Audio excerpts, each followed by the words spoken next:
So the Barbarian is our only class that's returning from Diablo 2, and he is a melee-oriented class. Very kind of brutal and vicious melee character, all about diving into the fight, getting completely torn up, and tearing up his enemies. So he's very durable, and he's very focused on kind of short-ranged abilities. His one downside is he doesn't have a lot of range, so he tends to have to have a lot of abilities that kind of close with enemies. So some of his more signature abilities, he's got something called leap attack, which allows him to kind of leap from where he is anywhere on screen and land right in the middle of enemies, do a massive amount of damage. And that also generates a lot of fury, which is the resource that kind of fuels what he does. He also has an ability called Ancient Spear, which allows him to throw this spear attached to a chain and hook an enemy and pull them into him. So even his ranged abilities really involve more melee attacks. And then he also has just very powerful kind of physical moves. He can hit the ground and cause a kind of localized earthquake. We call that ability Seismic Slam.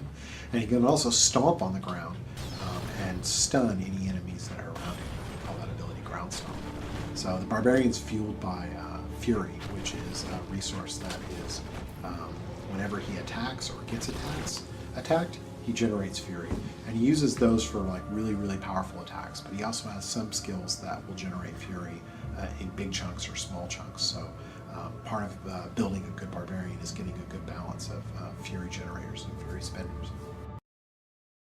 The Demon Hunter is kind of our conventional range class and focuses a lot on bows, crossbows, gadgets and traps, and something we call shadow magic, which is basically the idea that the demon hunters are obsessed with destroying demons. So essentially, they are willing to dabble in almost anything that will give them more power to be able to overcome their foes.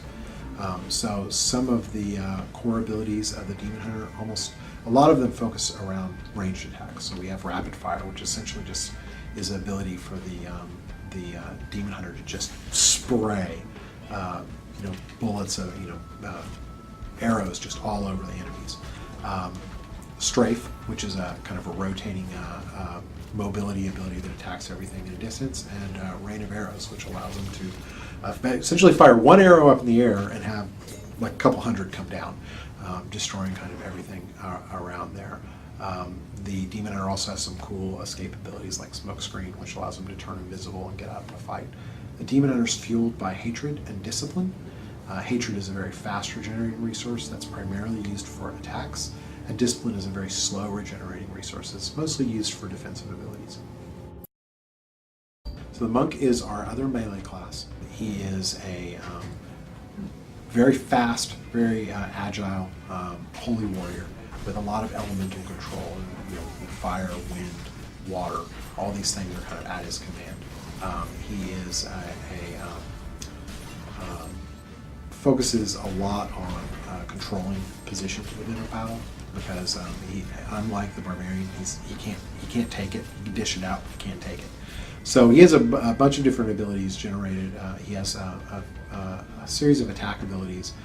One, Deadly Reach, which essentially is a 3-stage kind of combo ability that allows him to attack enemies just a short distance away, so he can kind of keep everyone at distance. He's got another one called Exploding Palm, which the first 2 stages are just kind of minor hits, but the third one puts a dot on enemies, which is kind of a damage over time effect.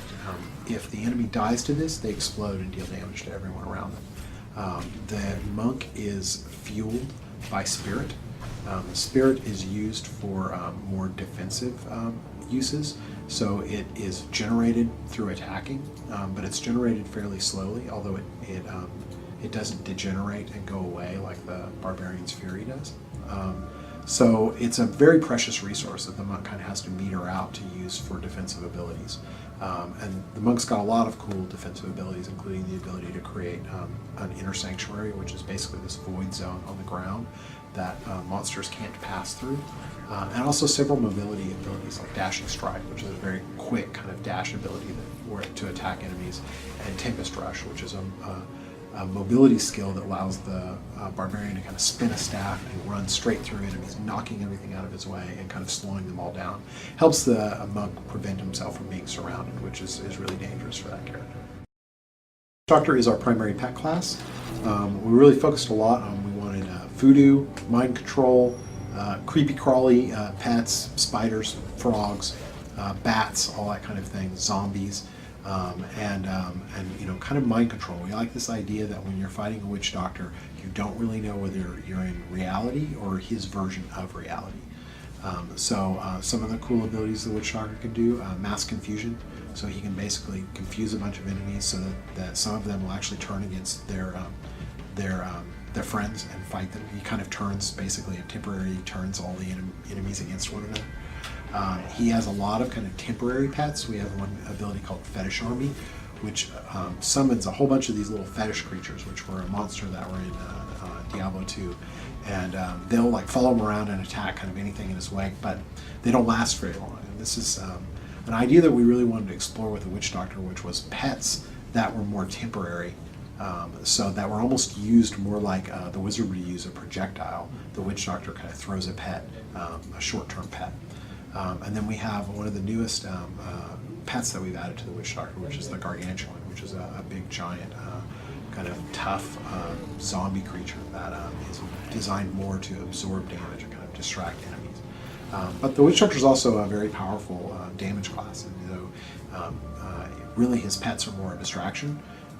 A lot of his abilities allow him to get in close and deal in a lot of good damage. And one of the abilities we like to show off for that is fire bats, which is essentially a flamethrower with bats in it, which just makes it cooler.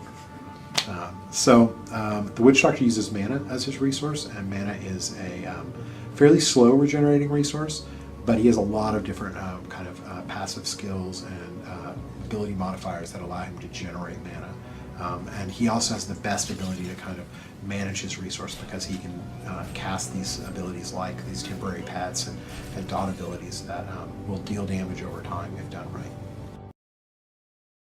Wizard is our core kind of ranged magic wielder.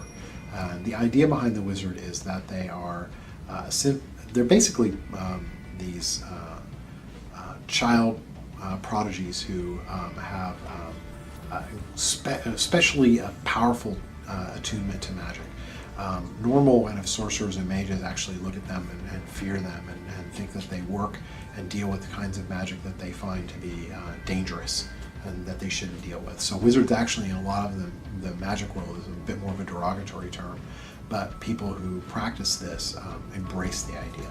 And they really gain the ability to do incredibly powerful things: control the weather, control time, space, and conjuration, which is essentially creating something out of nothing, which is a far more kind of powerful magic than, say, summoning, which is pulling something from somewhere else.